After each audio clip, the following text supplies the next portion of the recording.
बीच रूस की फौज ने एक वीडियो जारी किया जिसमें यूक्रेन के सैन्य ठिकानों पर मिसाइलें गिरती नजर आईं। बताया गया कि इस हमले में उसने ओरलान ड्रोन का इस्तेमाल कर यूक्रेन की सेना को भारी नुकसान पहुंचाया। इतना ही नहीं, दावा तो यहां तक किया गया कि ड्रोन हमले में यूक्रेन के कई जवानों की मौत भी हुई। सामने आई तस्वीरों में रूस के कुछ सैनिक ओरलान 10 ड्रोन को हमले के लिए तैयार करते दिखाई दिए। जवानों ने सबसे पहले ड्रोन के टारगेट को तय किया और फिर उसे हवा में उड़ा दिया। वहीं जैसे ही ड्रोन अपने तय किए गए टारगेट के पास पहुंचा, उसने आसमान से मिसाइलों की बारिश कर दी, जिसके बाद जमीन पर एक के बाद एक कई धमाके होते दिखाई दिए। रूस ने दावा किया कि उसके ड्रोन हमले में यूक्रेन की फौज को भारी नुकसान पहुंचा। वहीं खार्किव के एक इलाके में पुतिन की सेना से लोहा लेने के लिए यूक्रेन ने नकली सेना मैदान में उतार दी है। यूं कहें कि पुतलों की फौज को जंग में उतार दिया। युद्ध शुरू होने के बाद इस शहर पर कब्जे के लिए रूस ने एड़ी चोटी का जोर लगा दिया था।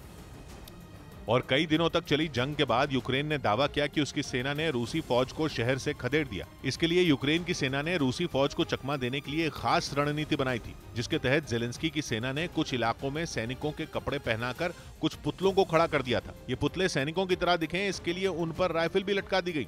जो तस्वीर सामने आई उसमें एक पेड़ की आड़ में एक पुतला राइफल तान कर खड़ा दिखाई दिया। देखने से ऐसा लगा जैसे वहाँ किसी जवान ने पोजीशन ले रखी हो। इस खबर के सामने आने के बाद रूस ने यूक्रेन पर अंतर्राष्ट्रीय समुदाय को धोखा देने का आरोप लगाया। रूस का दावा है कि बुचा में यूक्रेन ने इसी तरह पुतलों का इस्तेमाल कर वहां नरसंहार दिखाने की कोशिश की थी, ताकि पूरी दुनिया में रूस के खिलाफ नफरत फैलाई जा सके।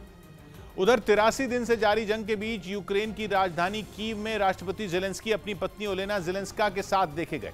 रूस के साथ जंग शुरू होने के बाद यह पहला मौका है जब दोनों एक साथ नजर आए, क्योंकि इससे पहले उजरौद में मदर्स डे के मौके पर ओलेना जेलेंस्का अमेरिकी राष्ट्रपति जो बाइडेन की पत्नी जिल बाइडेन के साथ नजर आई थी।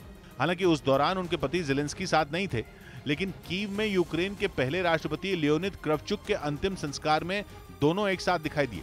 1991 में सोवियत संघ के टूटने के बाद क्रावचुक यूक्रेन के पहले राष्ट्रपति बने थे, जिनकी 88 साल की उम्र में 2 दिन पहले मौत हो गई थी, जिसके बाद राजधानी कीव में उन्हें श्रद्धांजलि दी गई।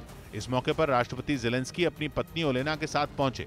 दोनों ने उनके पार्थिव शरीर पर फूल चढ़ाए और फिर कुछ देर तक वहां मौन रखकर उन्हें श्रद्धांजलि दी।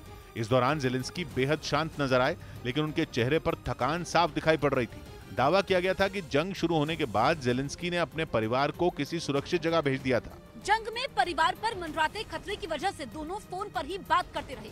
जेलेंस्की को आशंका है कि अगर वो कीव में साथ रहे तो उनके साथ बच्चों की भी जान जा सकती है। लेकिन पश्चिमी मीडिया का दावा है कि यूक्रेन के कई इलाकों से रूसी सेना को खदेड़ने के बाद जेलेंस्की का परिवार कीव में लौट चुका है।